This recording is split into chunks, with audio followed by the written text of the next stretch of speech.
You think this path begins the day you decide to walk it. It began a long time ago. It has been running the whole time, in your speech, in your reactions, in the resentment you are certain, right now, is justified. Buddhism says you are already walking an Eightfold Path every waking moment of your life. The only open question is which one? The path that frees you, or the one quietly building your next layer of suffering?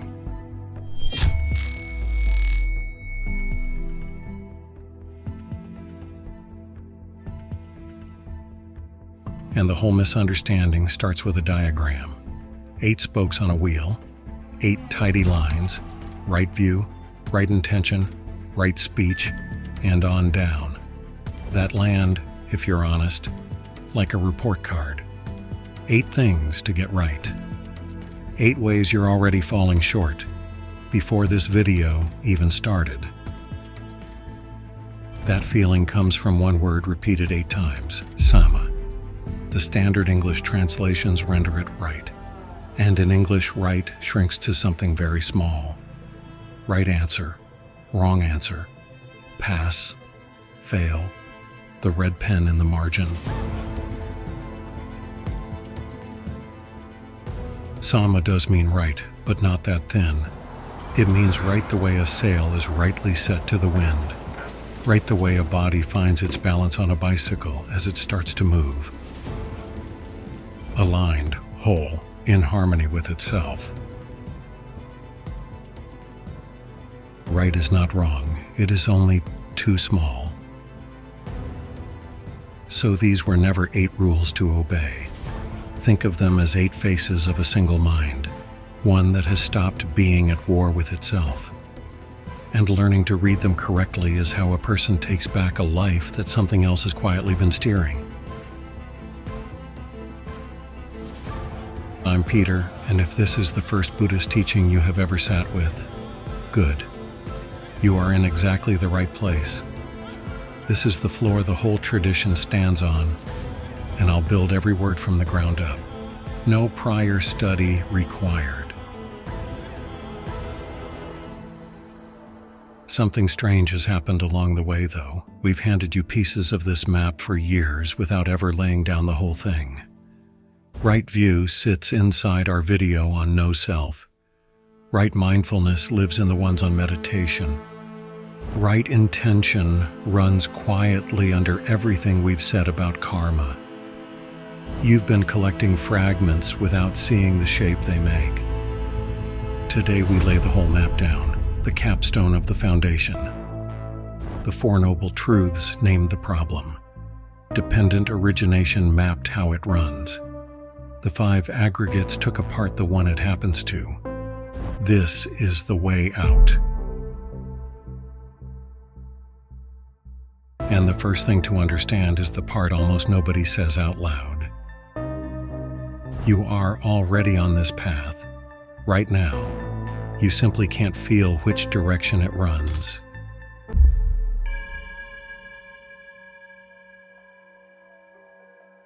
You are not standing at a trailhead deciding whether to begin.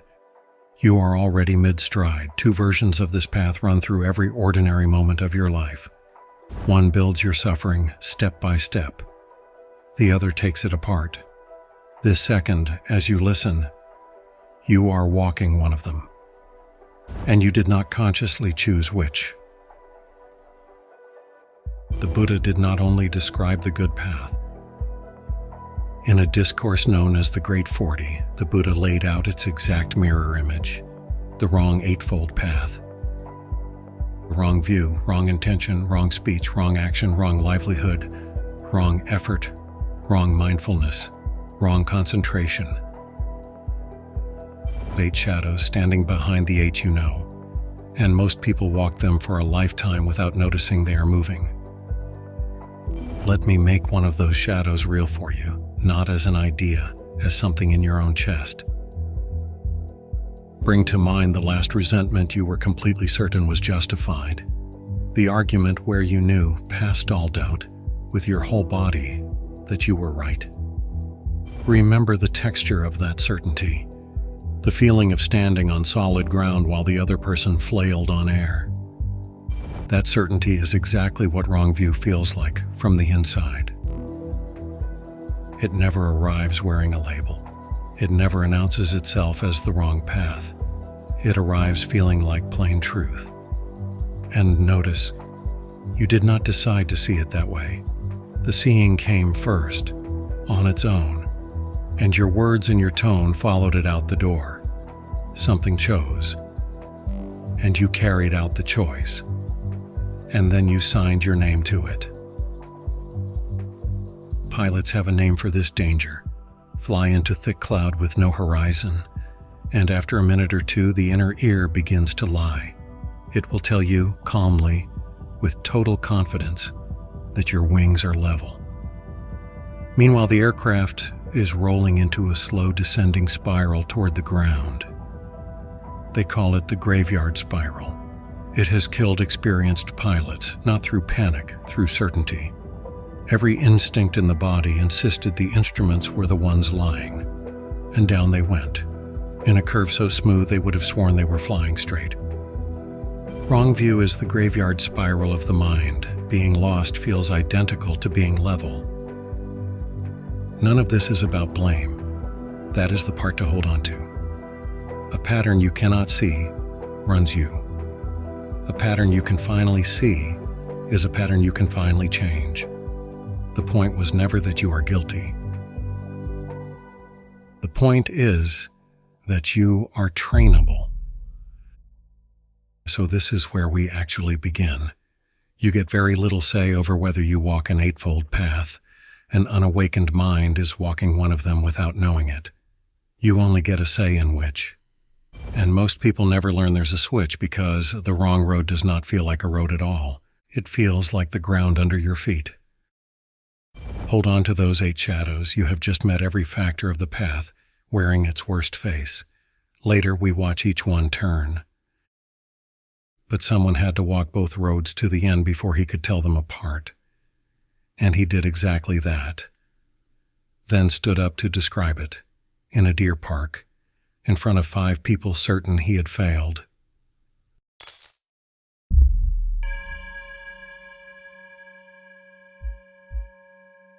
The first time the Buddha ever taught, his first words after his awakening, he did not lead with a God, not a commandment, not a grand answer about why we are here. He led with a direction, a way to walk between 2 ditches he had fallen into himself. Tradition places the scene at the deer park near Varanasi. The text is known as the setting in motion of the wheel of the Dhamma, the first sermon, the turning of the wheel. His audience is 5 former companions, ascetics who until recently had starved themselves alongside him in the forest, and who now regard him as a quitter, because he abandoned the starving when it led nowhere. They almost refuse to hear him out. What he offers them is the middle way, a path running between 2 extremes he knew from the inside.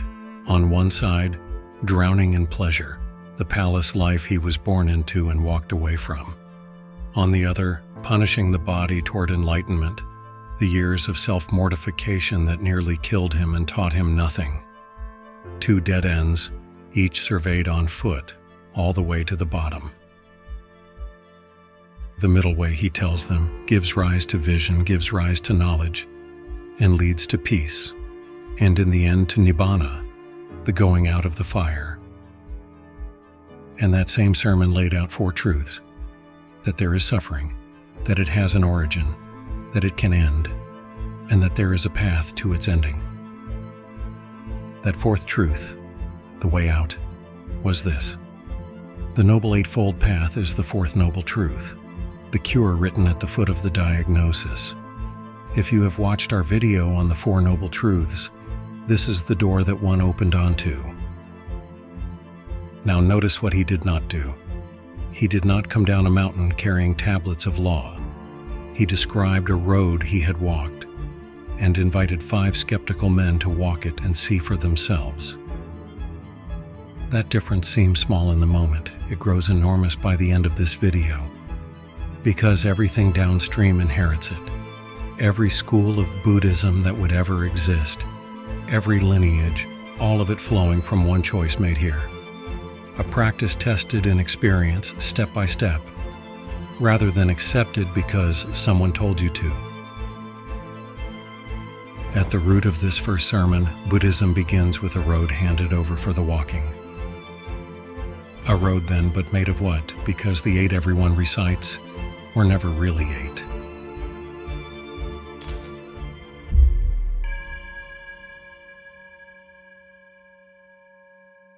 I'll admit something before we go on. For years I read this path the way the diagram invites you to, as a list to get through, a scorecard to improve. It stayed flat. It took me a long time to see that the flatness was in my reading, not in the teaching. So bring back the 8 shadows, wrong view, wrong intention, all of them. Now watch each one turn right side up and watch 8 collapse into something smaller and far more usable. 3. The tradition gathers these 8 factors into 3 trainings, 3 dimensions of one life. The first is wisdom punya. It holds view and intention, what your mind takes reality to be, and what it leans toward. The second is ethics. Sila. It holds speech, action, and livelihood, whether suffering spreads outward from you into the world you move through. The third is meditation, samadhi. It holds effort, mindfulness, and concentration, whether your mind can grow still enough to see anything at all. Before we go deeper, let me give you the 8 themselves quickly, so none of them stays a blank. Right view is how reality is being read, a beat before you react, clear sight or fog. Right intention is the direction the heart leans toward letting go and goodwill, or toward the next thing to grab. Right speech is what your words do to the tangle you're caught in, loosen it or draw it tighter. Right action asks the same of your hands. Right livelihood asks it of the way you earn your living, whether your survival force is suffering onto other lives. Right effort is learning what to feed in your mind and what to stop feeding. Right mindfulness is staying awake to the body, the feelings, the mind, and its patterns as they arise, before they harden into reaction. Right concentration is a mind collected enough to hold still and see without shaking. 8 functions, 3 trainings, 1 life. And this grouping is no modern convenience invented to fit the teaching on a screen. There is a small strange text about it. A Brahmin named Jutta Bharadvaja once came to the Buddha with a riddle, recorded in the Jutta Sutta. The man's own name, Jutta, means tangle. A tangle within, a tangle without. People are caught in a tangle. Who can untangle this tangle? The Buddha's answer in verse described the one who could cut it. A person established in virtue, developing the mind and discernment. Read that slowly and you can feel the 3 trainings living inside it. Virtue, sila, developing the mind, samadhi, discernment, punya. The later tradition drew those 3 out of this verse explicitly, and centuries afterward the great commentator Buddhaghosa opened the Visuddhimagga, one of Theravada Buddhism's most influential meditation manuals, with these very lines, and built his whole account of the path around them. An ancient riddle about a tangle became the skeleton of the whole map. And notice the word the Buddha reached for, not problem, not sin, a tangle. Hold that word, because it connects 2 things. For our purposes, the tangle gives us another way to see something we have mapped before, the machinery of dependent origination, the chain of causes that produces suffering, link by link. Seen from a distance, we drew it as a chain. Seen up close in the hand, it is a snarl. A knot of conditions, each one pulling on the next. The Buddha's answer even points there. He says the tangle is cut, where name and form come to an end. And name and form, nama-rupa, is one of the 12 links in that very chain. The riddle's tangle and the chain we mapped point to the same snarl of conditions. So the 8 were never a staircase you climb in order. They are 3 hands, working one tangle. And we have held it before. We only called it something else. Everything so far has been the map. Now the thing the map describes.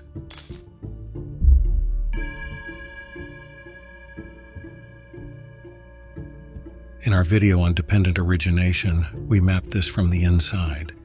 12 links running from a root of not seeing, avijja, down through craving and clinging to the suffering that arrives at the end. That whole chain runs on its own. In the dark, it chooses your reactions a fraction of a second before you show up to take the credit. This is the pattern that was steering, back at the start of this video. Now we can name its moving parts. So the real question the path answers is a practical one.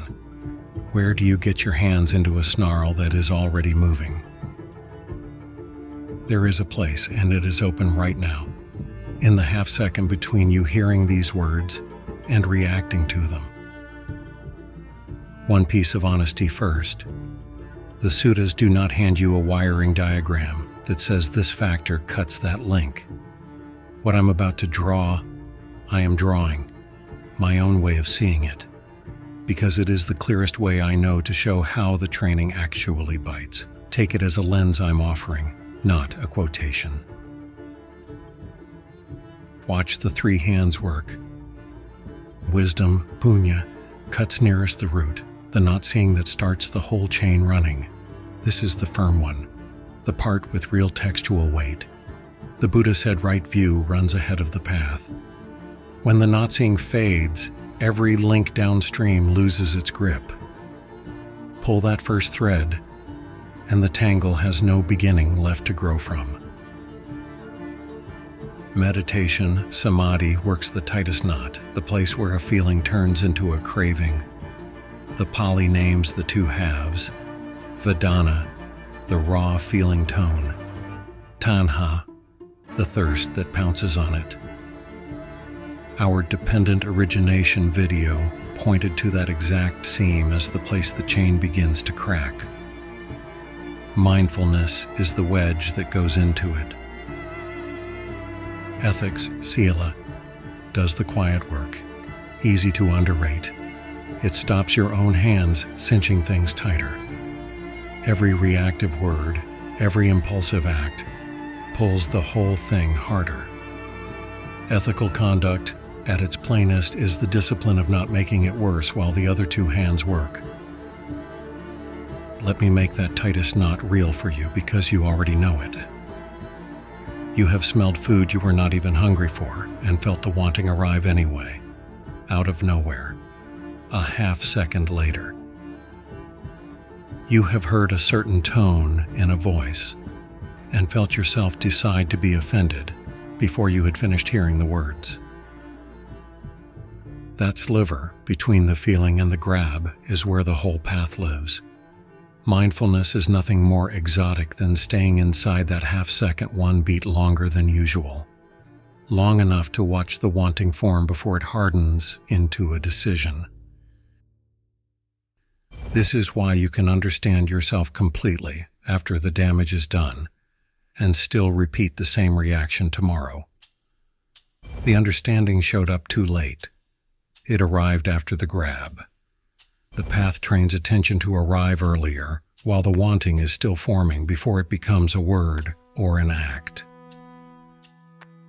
Why does force fail here? Why can't you grip the craving and yank it out? Same reason force fails on a tangled charging cable. Pull hard on both ends and it only cinches into a tight little bead. Smaller, harder, worse. The way out is the opposite motion. Find the one loose loop and feed slack into it, patiently.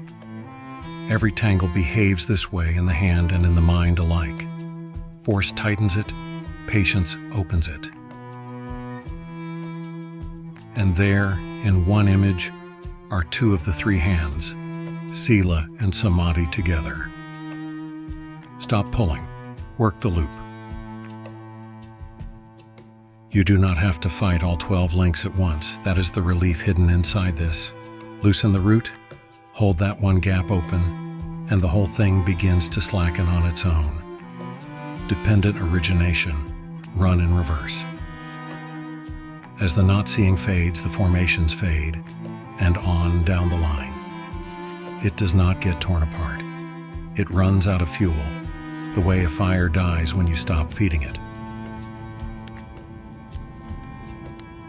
And that is what this chapter gives you.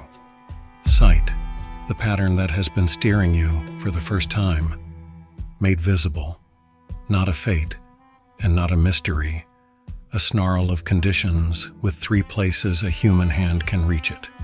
Once you can see where it holds, you can begin to work there. You can see it now, but the Buddha placed one of those three hands first, one factor that carries the light ahead of the others, and almost nobody knows there are two versions of it.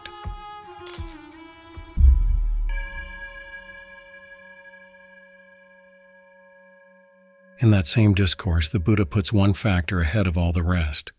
Right view, he says, comes first, the Forerunner.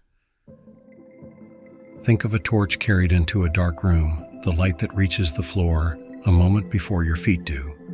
That is right view's task. To go first, so the other seven know where to land. And the text adds something easy to miss. Right view never travels alone. Right view, right effort, and right mindfulness, the Buddha says, run and circle around one another, seeing, trying, and staying awake.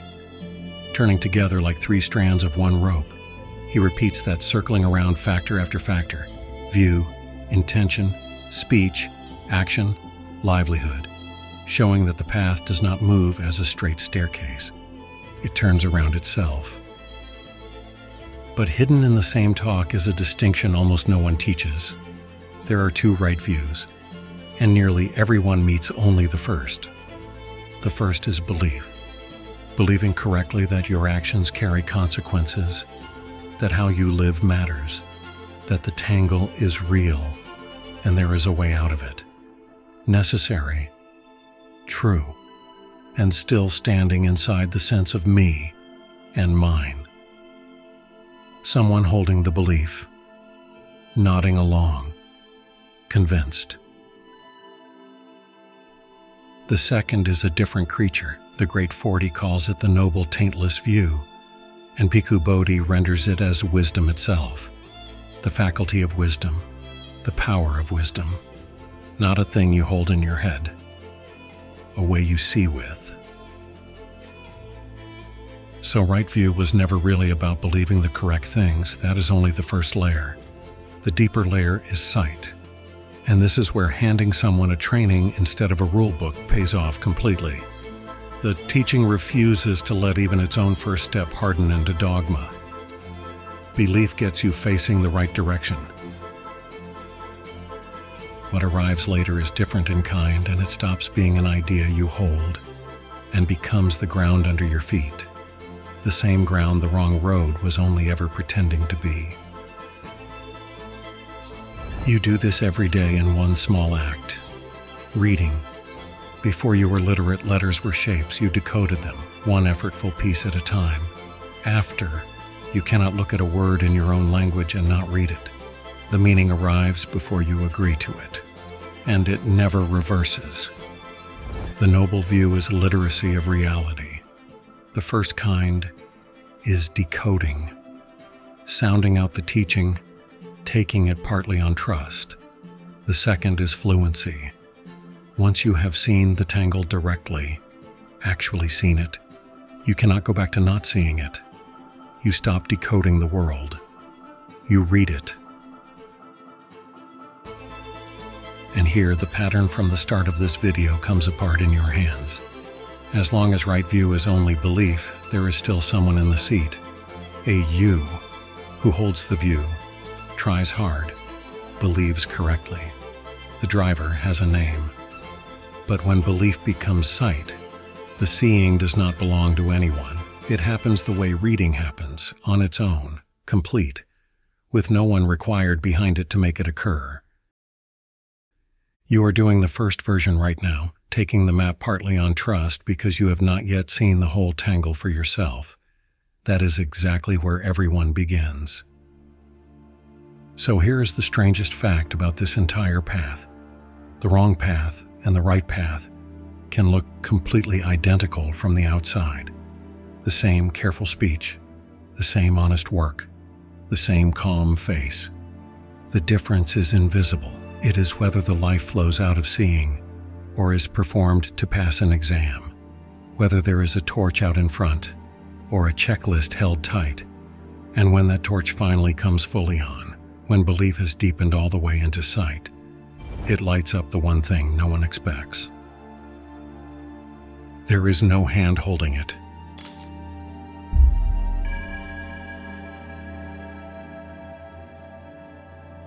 Almost everyone imagines this path as a staircase. Master step 1, graduate to step 2, unlock step 3, climb in order toward the top. If that is your picture, you will never take a single step. Because no one finishes right speech before they are permitted to begin right concentration. No one earns the wisdom diploma, and only then starts on ethics. The staircase was never real. The 8 are grown together, each holding the others up. Ethics steadies the mind enough for meditation. Meditation clears the seeing that becomes wisdom, and wisdom loops back and deepens the ethics.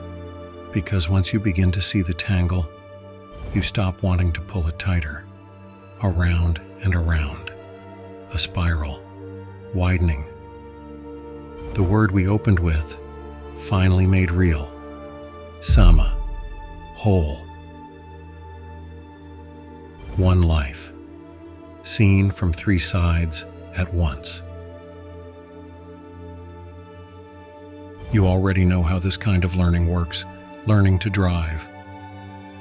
Nobody masters the pedals to completion, then starts on the mirrors, then the road.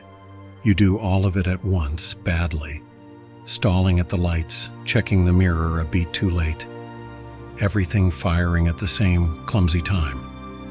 And then, one day, the coordination that felt impossible has gone invisible.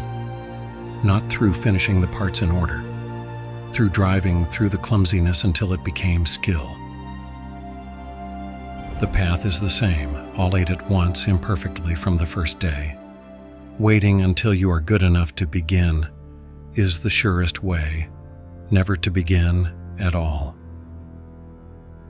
Now remember the 2 paths from the start, the one that was steering your reactions before you arrived to sign for them. This is what it means to take that steering back, and it is nothing like a battle.